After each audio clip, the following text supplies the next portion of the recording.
જામનગરના મોટા થાવરિયા ગામની સીમમાં શનિવારે સાંજે કોઈ ડખ્ખો થયો હતો।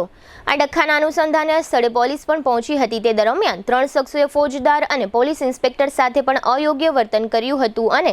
આ 3 પૈકી જીતુ ચાવડા નામના શખ્સે પોલીસ અધિકારીઓને પણ ગાળો ભાંડી હતી અને પોતે એટ્રોસિટીનો કેસ કરશે એવી ધમકી આપી હતી। આ સમગ્ર બબાલના અનુસંધાને પોલીસે આ શખ્સો વિરુદ્ધ સરકારી ફરજમાં રૂકાવટ અંગેનો ગુનો દાખલ કરીને આ 3 શખ્સોની ધરપકડ કરી છે। ગ્રામ્ય ડીવાયએસપી રાજેન્દ્ર દેવધાયા બનાવ અંગે આપેલી વિગતો પ્રસ્તુત છે। જામનગર જિલ્લાના પંચ એ પોલીસ સ્ટેશન વિસ્તારના થાવરિયા ગામે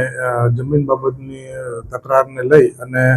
અરજદાર કાનજીભાઈ બાબુભાઈ સંઘાણી દ્વારા ટેલિફોનિક પોલીસને મદદ માટે ફોન કરતા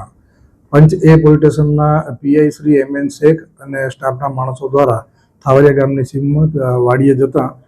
ત્યાં હાજર જીતુભાઈ ચનાભાઈ ચાવડા અને તેની સાથેના બંને છે ઇમ્તિયાઝભાઈ અબ્દુલ શાહ અને દિગ્વિજયસિંહ મહાવીરસિંહ નાઓ ત્રણેય લોકોએ બીજો મોટો ઝઘડો ના થાય તે માટે પોલીસે પ્રયત્ન કરતા તેમાં અવરોધ ઊભો કરેલ અને આ અરજદારની રજૂઆત બાબતે કાર્યવાહી કરવા જતાં તેમને આ વિરોધ કરતા એમના વિરુદ્ધમાં એક તો ધમકી અને પોલીસની સરકારી ફરજમાં રૂકાવટ અનુસંધાને